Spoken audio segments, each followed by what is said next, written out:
What if everything you believed about death was a lie? Picture this. Your final breath slips away, and instead of darkness or silence, you are met with brilliance. A radiant light so potent that it pierces the essence of your soul.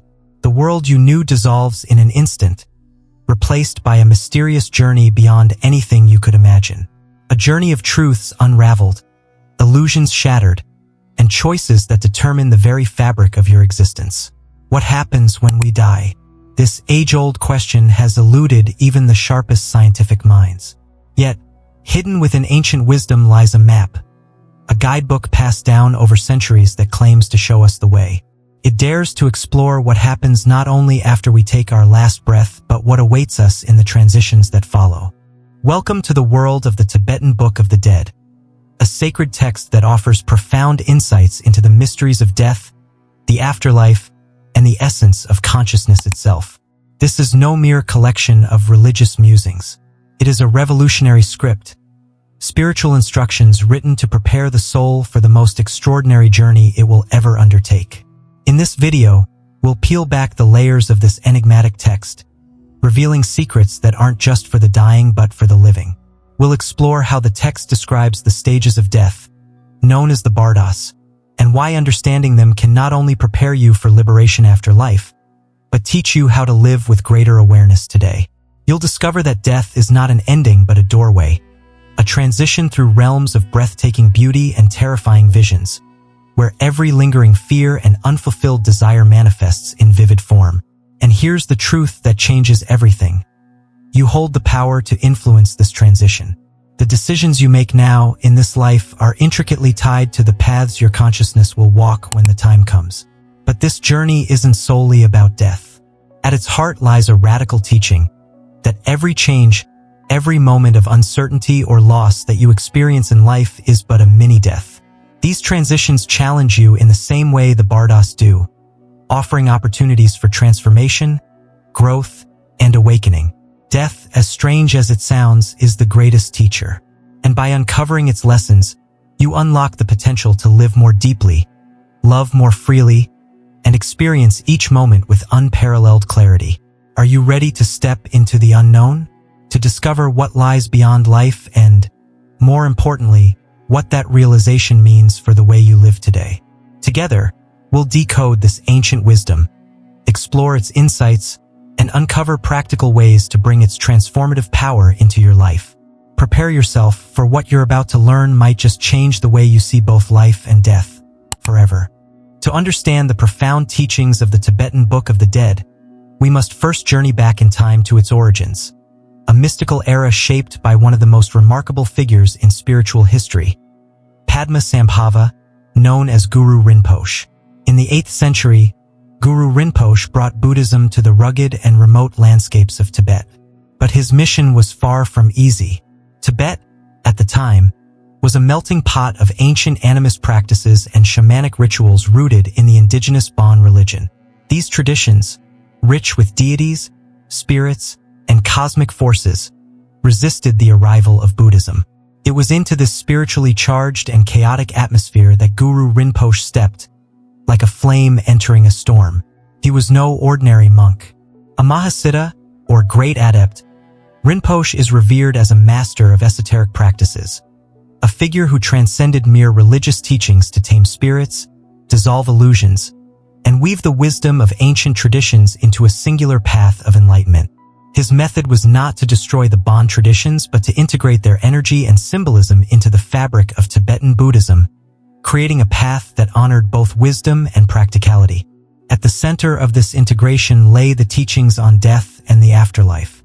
Guru Rinpoche understood something profound, that death is not an end but a moment of unimaginable potential. It is a space, he taught, where the barriers of physical existence dissolve and the soul confronts its truest essence. And so, he created the Bardo Thödol, a manual for navigating this transition. The word Bardo in Tibetan means in-between or transition, perfectly encapsulating the idea that existence is not static but a constant flow of change. Life itself, according to Tibetan Buddhism, is a series of bardos, moments of liminality where the old dissolves, the new emerges, and infinite possibilities await. The greatest bardo of all, of course, is the one we enter at the moment of death. Why did Guru Rinpoche believe this teaching was so important? Because he saw that, at the moment of death, the soul is stripped of all the distractions and conditioning of earthly life. In those fleeting, sacred moments, the mind becomes clear and receptive. He saw this as a rare and pivotal opportunity, a precious window in which to recognize the true nature of consciousness and transcend the endless cycle of birth, death, and rebirth. Yet, he also recognized that most people, untrained and unprepared, would be overwhelmed by this experience. For them, death is filled not with liberation but confusion, fear, and attachment. The mind, unfamiliar with its true nature, clings to illusions and spirals back into the cycle of samsara, the endless wheel of suffering and rebirth. But what if the dying could be guided? What if they could be reminded, step by step, to see through these illusions and embrace the ultimate truth? That is the essence of the Tibetan Book of the Dead. Passed down orally for generations before being written and preserved, the text was designed to be read aloud to the dying or even studied in life as a preparation for death. It describes, in vivid detail, the journey of the consciousness as it moves through three critical bardos. The bardo of the moment of death, where the radiant clear light of reality emerges. The bardo of visions, where projections of the mind, both peaceful and wrathful, manifest with stunning intensity. The bardo of rebirth, where unresolved desires pull the soul toward its next life. Through these teachings, Guru Rinpoche offered hope for liberation, not just in life but even after death. This was a revolutionary concept, that enlightenment isn't reserved solely for the few who achieve it in life, but that death itself presents a second, and perhaps final, opportunity for transcendence. But this is not just about what happens after we die. It is about a profound truth that extends to life itself, that every moment, every transition, every challenge is an opportunity to awaken. The bardos are not just realms of the afterlife, they are also the transitions we face every day. Each moment is an invitation to let go of illusion, to meet uncertainty with awareness, and to move closer to our truest nature. In a world that fears and avoids death, the Tibetan Book of the Dead offers a radical perspective, that death is not a tragedy but a sacred door. And the teachings don't just prepare us for the end, they teach us to live more deeply. As we stand on the threshold of this ancient wisdom and begin to explore its profound insights, one question arises. If death is truly a mirror of life, what can we learn now, before our final moment arrives? What if I told you that the journey after death is not some inscrutable mystery, but an intricate map, one you've been walking all along without realizing? To truly understand what happens when we leave this physical plane, we need to explore the teachings of the Tibetan Book of the Dead in detail, where every step, every vision, and every transition can be understood as a reflection of the mind, both its boundless potential and its self-imposed limitations. Let us begin with the first bardo, the Chikhai bardo, which unfolds in the very moment of death. Imagine this. As you exhale your final breath, the physical sensations tethering you to this life begin to dissolve like mist in the morning sun. Tibetan Buddhists describe this as the great unbinding, where the physical, sensory, and mental faculties fall away one by one in a preordained sequence.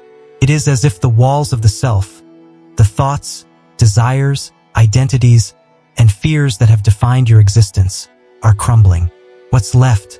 Suddenly there is light, a light so brilliant, so transcendent, that it feels both infinite and intimate.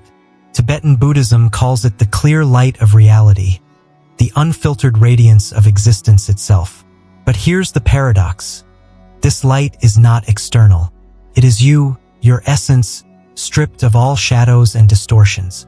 It is pure consciousness, the source of all that you are and all that you have ever been. For the unprepared, this light can be overwhelming. You might instinctively recoil, not because it is dangerous, but because it is unfamiliar. The mind, conditioned for lifetimes to seek comfort in the familiar confines of ego and separation, may perceive the light as alien, even threatening. But for those who are ready, for those who have trained in mindfulness and self-awareness, this is the moment of the ultimate awakening. A chance to merge with your true nature, to become one with the infinite and break free from the relentless cycle of samsara, the endless wheel of birth and death. The real mastery lies in being able to recognize this light for what it truly is. The Tibetan Book of the Dead describes this as a moment of profound opportunity, a split second where liberation is possible. But here's the catch.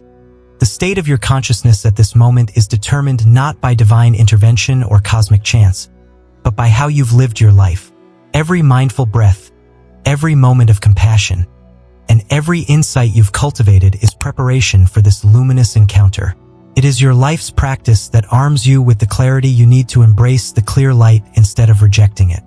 If the clear light is not recognized, the journey continues and consciousness moves into the second bardo, also known as the Chönyid bardo or the bardo of visions. This is where the true tests of the soul begin. Think of it as entering a cosmic stage where your mind becomes both actor and audience, projecting a kaleidoscope of visions so vivid and intense that they feel more real than life itself. But there's a secret few realize. These visions are not external. They are born directly from your mind, an unveiling of everything you've suppressed, cherished, feared, or denied. Here, ancient teachings tell us, you will encounter two distinct types of beings, peaceful ones and wrathful ones. The peaceful beings, radiant, compassionate deities, are the embodiment of your highest virtues: compassion, patience, and wisdom. Their light is soothing, their presence gentle, yet their purpose is profound. They offer you an invitation to recognize your own enlightened nature, to see that these deities are not separate entities but reflections of the best within you. Yet, for many, this invitation is declined. The mind, untrained in self-recognition, may interpret the visions of peaceful beings as overwhelming or bewildering, retreating instead of accepting their grace. And as this retreat occurs, the visions shift. Where once there was calm, now storms brew. The wrathful beings appear, fierce, multi-armed, with blazing eyes and terrifying forms. But here's the twist. They are not here to destroy you. They are here to show you the shadows of your soul. The wrathful beings represent all that is unresolved: anger, jealousy, fear, attachments. They act as mirrors to the darker corners of your psyche, daring you to confront what you've long ignored. If you are fearless enough to face them, the wrathful deities dissolve, revealing their true nature. Another facet of enlightenment, hiding behind the mask of terror. But here is the most important lesson of the Chönyid bardo. Whether you encounter peace or wrath, all these visions are projections of your own mind. Like an artist unaware they've painted the canvas, you are the creator of both your gods and your demons. Recognizing this truth, seeing both the luminous and terrifying as mere reflections, holds the key to freedom. For when you embrace these visions without clinging to the pleasant or fearing the frightening, you transcend them. The stakes in this stage are monumental. Tibetan masters teach that this is where karmic imprints, deep-seated patterns of thought and emotion, come to life, pulling the unprepared toward rebirth and binding them to the wheel of samsara. But for the prepared soul, the Chönyid bardo offers one final chance to break free by recognizing the projections as empty illusions and awakening to the reality of the self as pure consciousness. Each of these stages is a mirror revealing who you are beneath the masks you wear in life. And as terrifying or wondrous as they may appear, they hold one overriding message. You are the architect of your existence. Your thoughts, actions, and intentions shape not only the life you live but the death you experience, and the rebirth that follows. As we pause here, ask yourself this. If death brings such a clear and undeniable mirror of the self, what are you doing now to prepare for that moment? How would you face the radiance of the clear light or the specters of your own mind? These are profound questions to consider because understanding the bardos isn't just preparation for death, it's preparation for life. Ready to explore the second half of this journey, where we dive deeper into the final bardo and what it means for your soul's path. Only then can we unearth the wisdom that connects death, rebirth, and everything in between.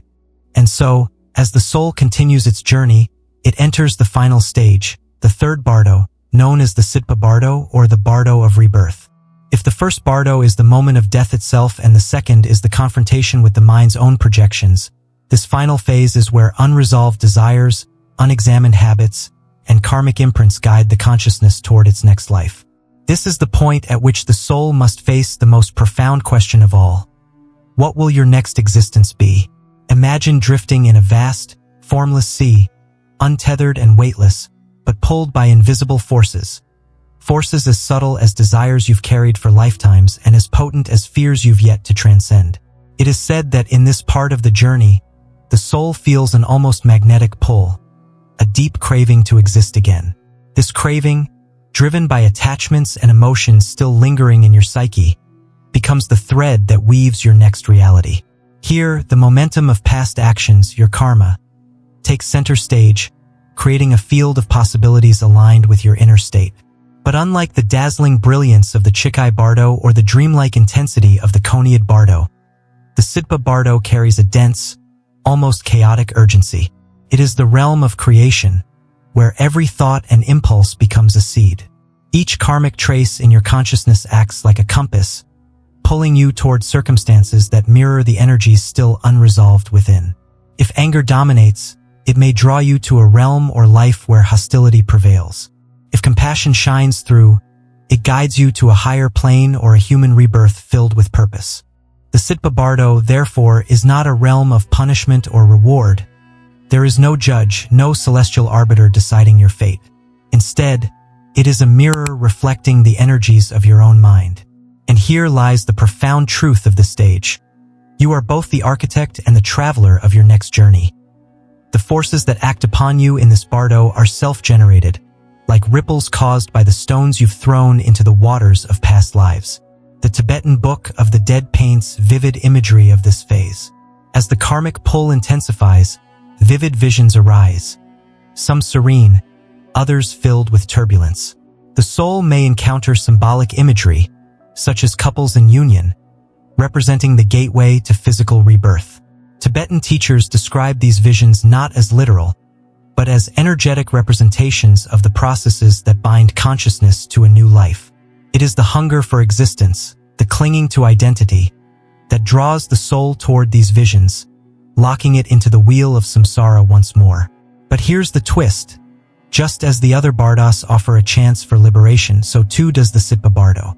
For the prepared soul, one who has cultivated mindfulness and self-awareness, this final stage becomes a moment of extraordinary clarity. The visions, desires, and compulsions pulling on the consciousness can be recognized as fleeting illusions, grasped for their impermanence. With this understanding, the soul transcends the stage entirely, moving not toward rebirth but toward liberation. Still, for most, the pull of karma is irresistible. Tibetan Buddhism likens this process to a storm, a chaotic swirl of emotions, desires, and fears that clouds your clarity. The soul, losing its awareness, becomes swept up in the vortex, choosing a new life not through conscious intent, but through the gravitational force of unresolved patterns.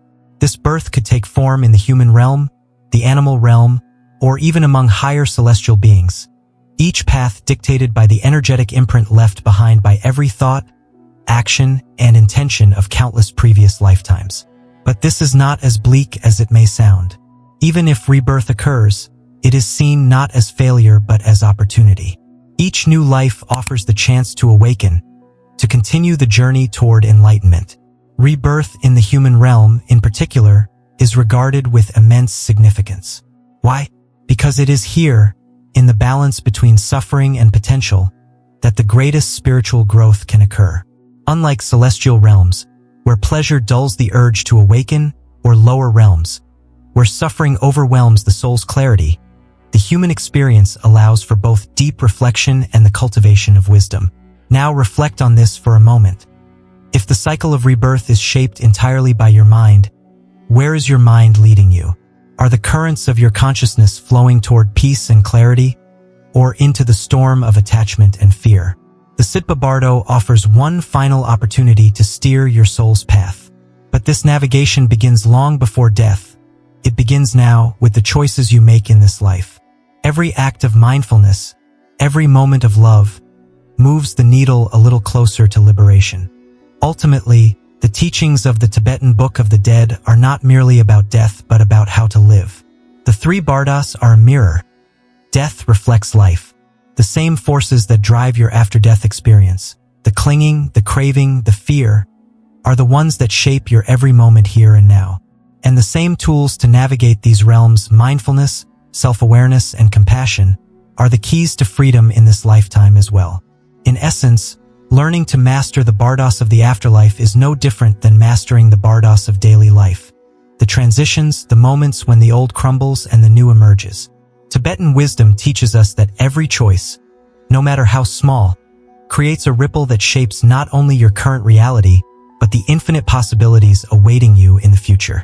So, as the Sidpa Bardo draws this journey to a close, the ultimate question remains. Will consciousness surrender to the pull of old patterns, or rise above them into liberation? This is the great crossroads of existence, the final mirror where you see yourself stripped of illusions. It asks nothing less than everything of you. Your courage to face it, your awareness to see clearly, and your willingness to let go. But remember, the journey of the soul does not only take place in death. It is happening now, in every decision you make, in every fleeting moment of joy, fear, or change. Through understanding this final bardo, we discover that death is not an isolated event. It is an intricate part of life. And when we learn to navigate these transitions consciously, we prepare not just for a better death, but for a more awakened life. Are you ready to take these teachings to heart and transform the moment-by-moment reality of your existence? If so, the lessons of the bardos have already begun to awaken within you. Next, let's uncover how you can weave these wisdoms into practical, daily practices, tools that ensure you meet every life and death fully equipped for the journey ahead. Shall we move into the practical application? Your journey continues. The Tibetan Book of the Dead teaches us that the journey through the bardos is not just an event that happens when we die. It's a process that plays out in every moment of our lives. Each transition, each instance of change, mirrors the larger journey of death and rebirth. To prepare for the ultimate bardo, we must begin now. By cultivating awareness, detachment, and compassion, we train the mind to navigate the storms of fear and uncertainty that arise in all transitions, large or small. Here's how you can integrate the wisdom of the bardos into your daily life. 1. Practice mindfulness to cultivate awareness. Mindfulness is the foundation of all spiritual practice.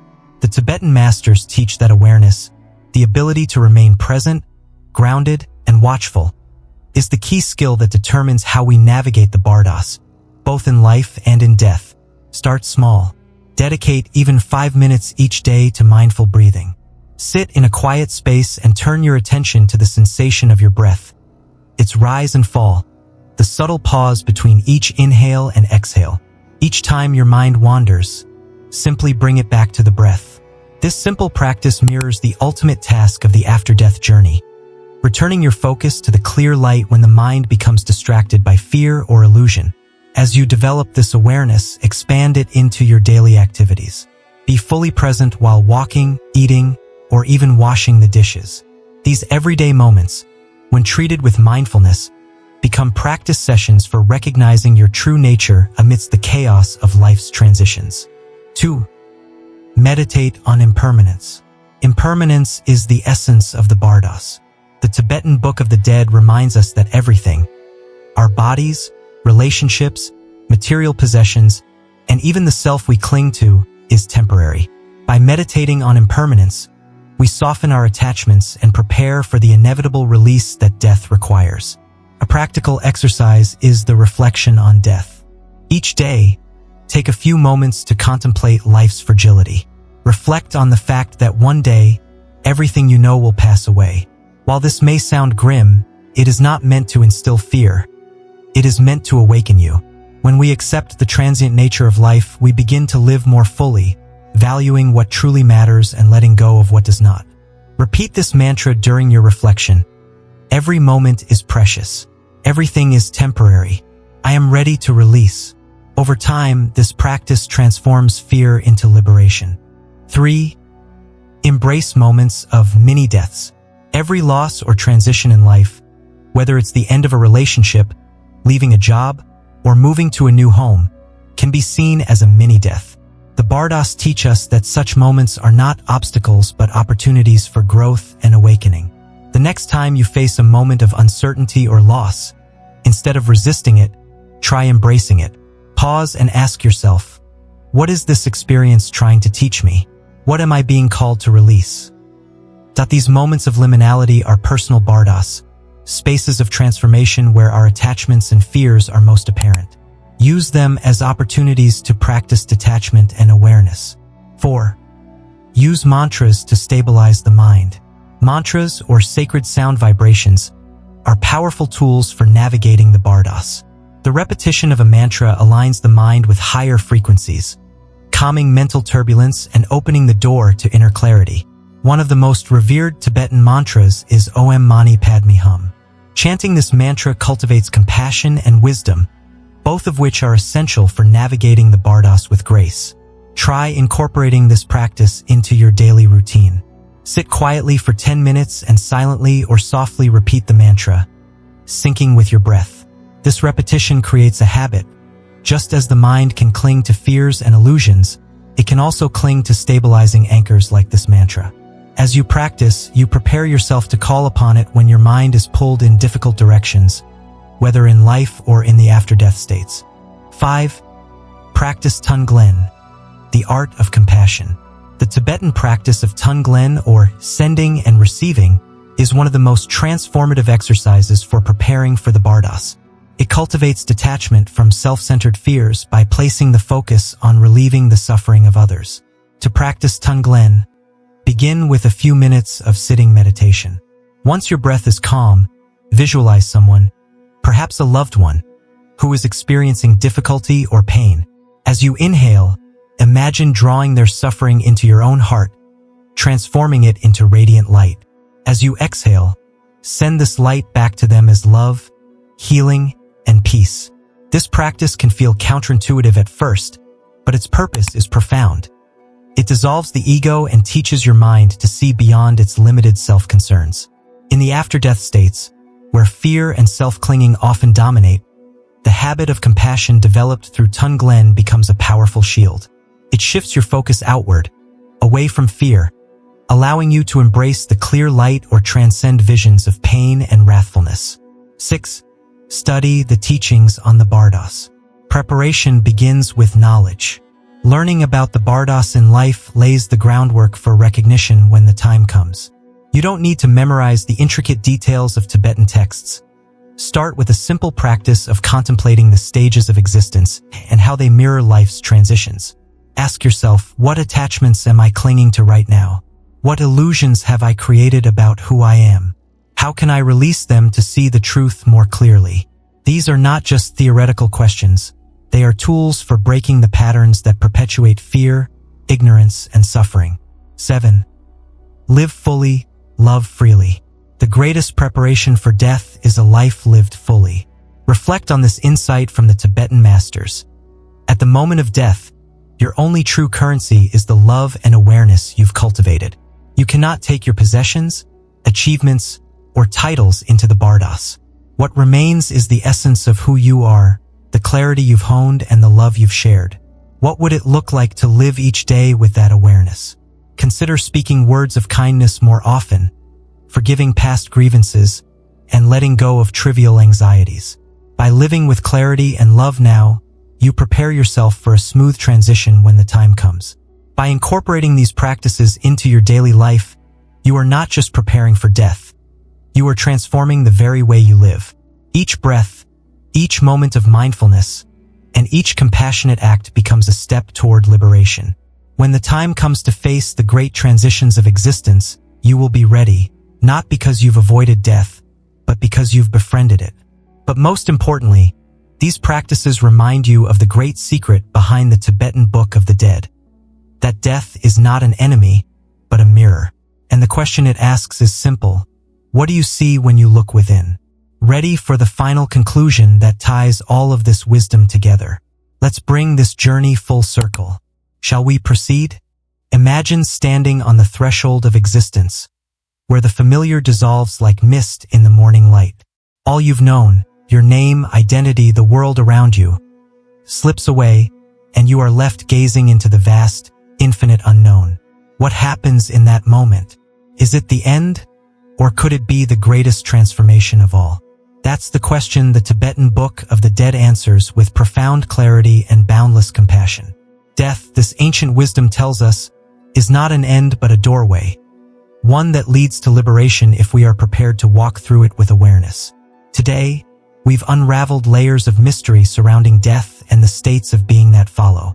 We explored the sacred teachings of the bardos, the luminous clarity of the Chikhai Bardo, the projections of the mind in the Chönyid Bardo, and the swirling forces of rebirth within the Sidpa Bardo. Through this lens, death is no longer an event to fear but a journey of transcendence and realization.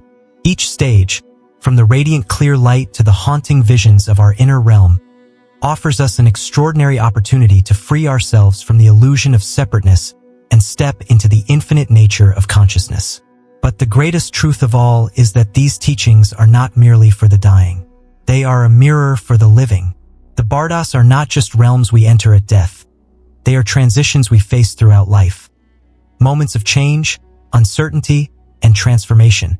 Every challenge, every loss, every leap into the unknown is its own bardo, calling us to awaken, to let go of illusion, and to live with clarity and purpose. So, the question remains, how will you face the bardos of your own life? Will you retreat in fear, or will you embrace the mystery with open eyes and an awakened heart? This truth is not reserved for monks on remote mountaintops, nor is it veiled behind complex rituals. It is here for you right now in the choices you make, in the mindfulness you cultivate, in the awareness you bring to each fleeting moment. The Tibetan masters remind us that by preparing for death, we learn how to truly live. As we part ways in this exploration, let these words echo in your heart. Life is a preparation, not for an end, but for a new beginning, a journey into the infinite vastness of your true essence. Seek the clear light in all that you do.